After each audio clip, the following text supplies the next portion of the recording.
Hello everyone, it's your neighborhood sociopath, and typically I talk about sociopathy and psychopathy, but today I want to talk about something a little different. This, my good and fellow friends, is an unethical experiment that was done back in the 1920s. Now, you may be asking, but why are you talking about it? And the answer is, it was unethical. Now, I have my different views and opinions on it. I think on the social norms it was unethical, but I also think it was a question that needs to be asked to further research, in my opinion. So I'm going to talk about it. We can break this experiment down into three different sections: the who, the what, and the why. We can break the who into four who's. That's John B. Watson, his graduate student Rosalie Rayner. I'm sorry if I mispronounced the name.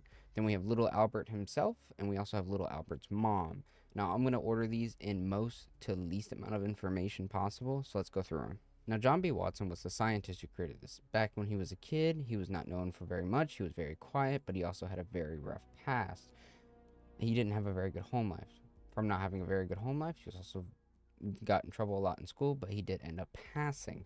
Once he got into high school and after he graduated, he worked very hard, and worked several jobs to get through college. After getting through college with his PhD, he ended up going to Johns Hopkins. Once he was accepted into Johns Hopkins, he became a pretty good scientist in psychology. He always stuck to psychology. Now, a lot of people see this as weird but a lot of comments say that he was a psychopath. First of all, I'm going to disagree. Second of all, he did a lot for psychology in unethical means, but he did study a lot of journals, and I recommend that some of you go read them. After John B. Watson, we then have Rosalie Rayner. Now, Rosalie Rayner was also very smart, I believe having her PhD, and she was known for being very quick witted. She met John B. Watson at the Johns Hopkins Hospital, and they worked together a lot for a lot of experiments. Now, it was said that she was a very attractive lady. Now, this is relevant later in the story, but this being said, she often got along with John B. Watson very well, and they worked together pretty much simultaneously.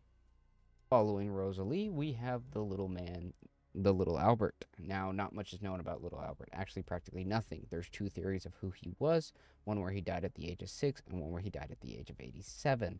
Very unfortunate, but there's not much information we can find. It is also said that his mom, going to his mom now, his mom was a wet nurse in the same hospital and was not informed of the experiments that were about to take place. So, when she found out about that, she withdrew little Albert and the experiment was ended. Now, the mom, again, the biggest theory is that she was a wet nurse. Other than that, there's not much information. There's a theory that after finding it out, she went on and moved and didn't tell anyone where she was going.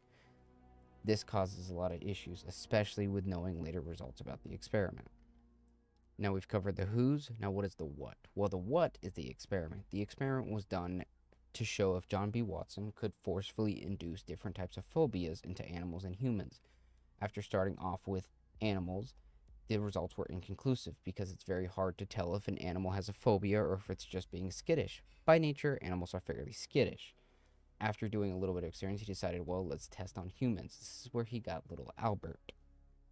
After acquiring little Albert by unknown means, there's a couple theories that he had there, but at the end of the day, we just know that it was from a mother at the same hospital. After acquiring little Albert, he did a bunch of stimuluses: good, bad. The list goes on and on. There's a bunch of videos if you guys want to go watch it. I'm not going to show it because YouTube has some strange restrictions and I don't want to get in trouble, especially with a new channel. Basis of it was to induce the fear. They show something that the baby had a positive stimulus to, for example, a white rat or a white mouse, if you want to call it. And then they would bang two metal pipes together very loudly to get the baby to cry. And when the baby cries, they would consider it as a negative stimulus, which is just what a negative stimulus is, anyways. They could relate this rat to the negative stimulus. By doing so over and over and over again, little Albert was shown that this to be scared of the little rat. Now, they wouldn't do the stimulus for a long time, little Albert would be okay with the rat after seeing it again and again and would get used to it again. This meant they weren't generating a phobia, so that meant more prolonged periods of time, so they kept doing it. They kept doing the same experiment over and over again. What the issue was is they found out that if little Albert could suck his thumb, he would not be as afraid. There would not be as much negative stimuli coming to him. So that meant that it was not a phobia. So that meant that he was failing at inducing a phobia, which is what the experiment was set out to do.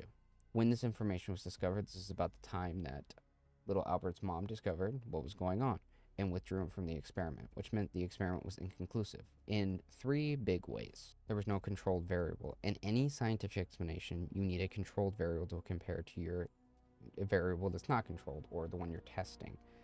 Then you have the fact it didn't go on long enough. And since she redrew little Albert, there was no results to be shown, and it was only part of the trials. And number three, there were only two examples at which you could see him trying to induce fear. And it was in different ways, but it was only by sound. He wasn't able to see if he could induce fear by sight and then have a peaceful sound. There were a lot of issues with his experiment that weren't able to be touched on, again, because it ended shortly.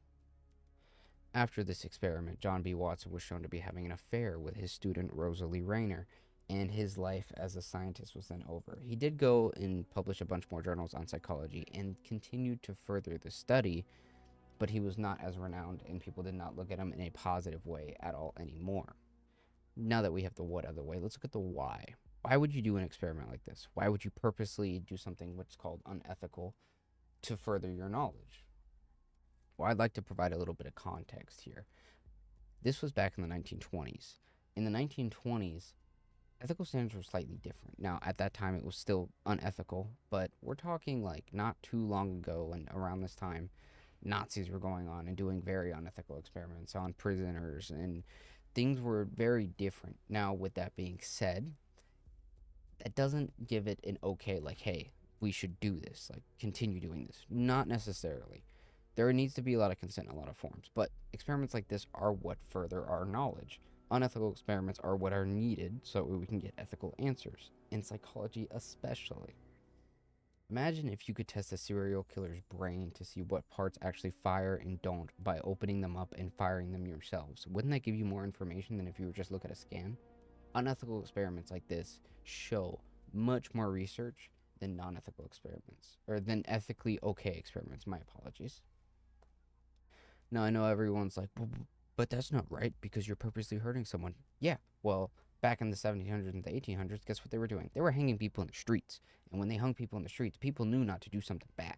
So, for instance, like, if you robbed someone, you were hung in the street and nobody wanted to rob anyone anymore. Nowadays, you're given a slap on the wrist and you're out.